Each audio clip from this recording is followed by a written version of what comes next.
Hey, what's going on, everybody? Today we are looking at this guy here. This is the packaging. What beautiful packaging, by the way, with this. So shiny and everything. The reflection's driving me nuts, so I'm just going to put that out of the package. Put that off to the side so we can look at some of the specs here without the reflection.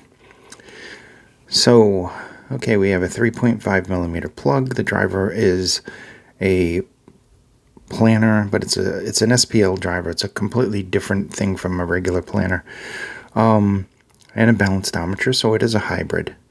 It is a 0.78 2-pin. My sinuses are killing me, I apologize. 106 decibels, 20 to 20 kilohertz, an impedance of 9 ohms. That's pretty low.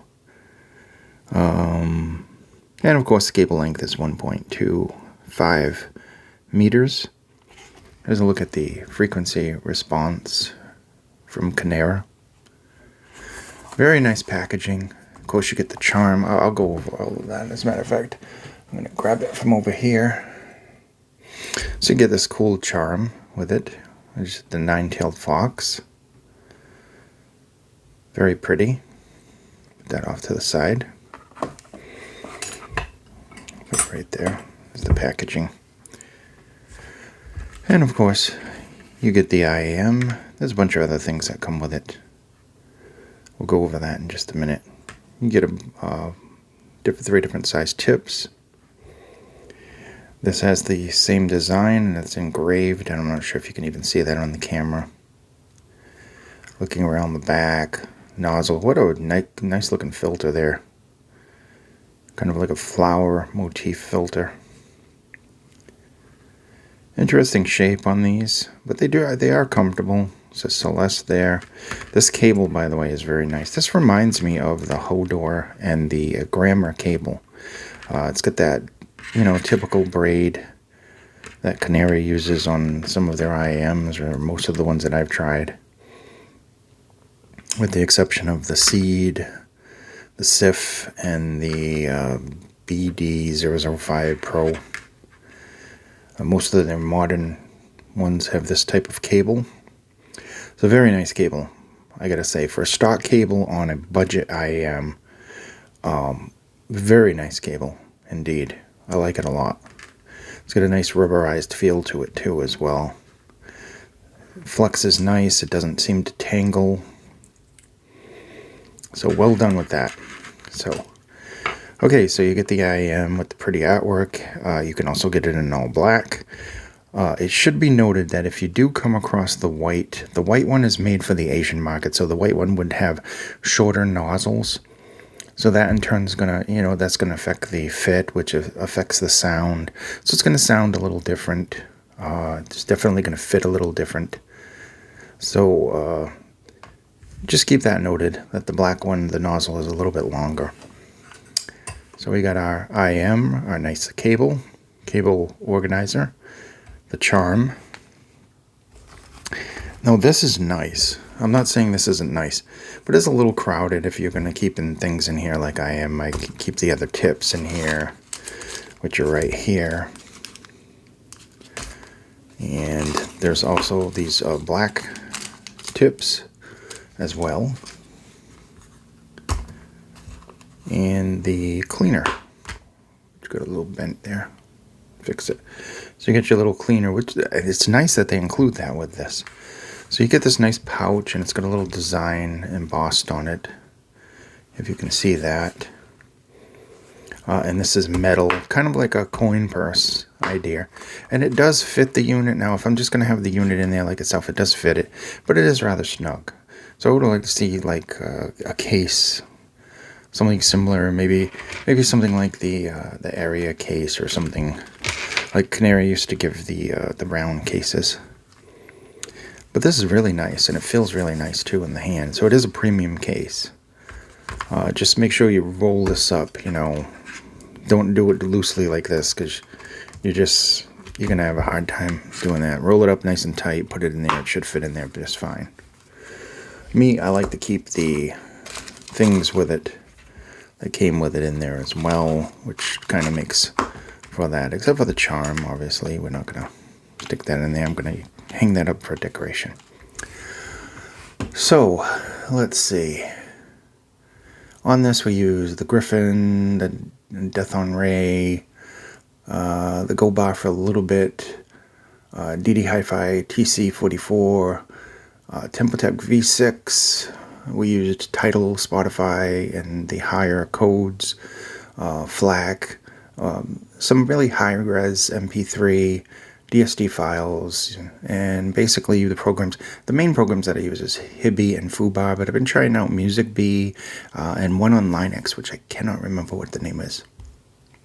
Besides VLC, I use a lot too. And have some coffee first, thank you. Okay, so we covered the stuff, and we covered the specifications here, which was already in my notes. Let's get into a simple review on this. This is a budget IM. Unlike a lot of budget IMs, now I have like 2-3 favorites in this price range. That would be this, the PR1 I do like a lot too, and of course the Truth Air Zero. Very good as well. And each one of those is completely different. The PR1 is your, your standard kind of form factor planner. The Zero is a dual dynamic driver, which is kind of, all of those are unique. And then you get this with the SPL driver and the balanced armature.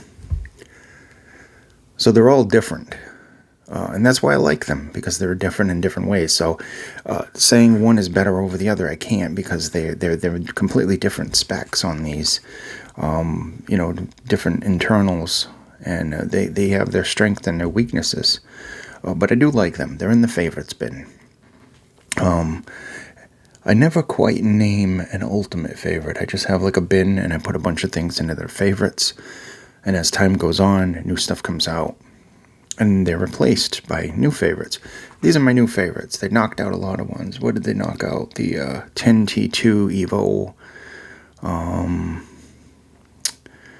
BQEYZ, whatever, Spring. I forgot what else was up in there. But anyway, these three are my top ones that I seem to use a lot. So I will consider them my top favorites in no order. So fit and build wise, this is made very well. You would not know this as a budget IM. Not that I don't like the Area too, but the Area is in a completely different price range. The Area is like $80. Just looking over my notes. So it was very comfortable for me with the stock tips. I use the white see-through ones mostly. Build wise, it's all metal. It's good build. It's probably a better build than 90% of the ones I've used so far. And it's still lightweight even though it's all metal. It's just solid. And that cable, man, that cable's got to win a prize for one of the best stock cables for something in this price range. So I found the build exceptional, which I don't usually say the build is exceptional. I usually say it's good. But this is really good, considering the price. We have to think of the price compared. Is this build as good as, say, the Metal Ore? Probably not, because that's $600, $700. So sound-wise, I found these very pleasant, which means I like them a lot. Sub-bass extends down deep. It's got a really good punch there, especially in the sub. There's a fast decay, so it doesn't hang around for very long. It has good control, has good texture and details in the bass. We move on to the mid-bass. The mid-bass has a little bit more emphasis, provides a very good punch with good speed. Then we get into the mids. The mids sound very neutral. There is some warmth in the lower mids from bass bleed, just mildly, nothing really that much. Depending on your equipment, you might not even notice it. They present with a little bit of recession, Of course, it's kind of a V shape, so they present with a recession there. That can't be helped. Still, you have details and body. The vocals sound forward. The placement seems very accurate with the vocals. And they sound rich. They don't sound thin to me at all. Moving on to the treble. It was open. It was airy. There was some sparkle there. It's kind of smooth and crisp. It doesn't get overly harsh, at least at normal volumes. Sometimes a lot of IAMs at higher volumes just fall apart. Not saying that this one necessarily did, but there is a little bit more harshness on top when you go to higher volumes with a lot of different things, especially with a balanced armature. Soundstage, it was wide. It was kind of like natural, just outside your head, like if you were outdoors. It had some good accuracy to it. It's not super detailed. It's kind of smooth. It has decent separation and clarity.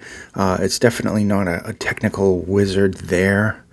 But overall, the technicalities were pretty good on this. So, in a nutshell, signature-wise, this is kind of a fun shape. It does retain some details, but it's not definitely not critical listening. This is just very enjoyable. I would say that this is an under $50 IAM that has decent technicalities and presents a pleasant and non-offensive listen, and it's definitely perfect for your grab and go, your everyday, your all-arounder. Totally. I would recommend this. I really do like this one. There's just something about this one I like. I like the look, I like the design, I like everything about it, to be quite honest. So this has been the Kinera Celeste, and this is, I'll leave a link to you. This is like $50, under $50. Very good, very good. One of my favorites right now. I hope this video was informative. Thank you so much for watching, and I will see you somewhere out on the internet. Bye-bye.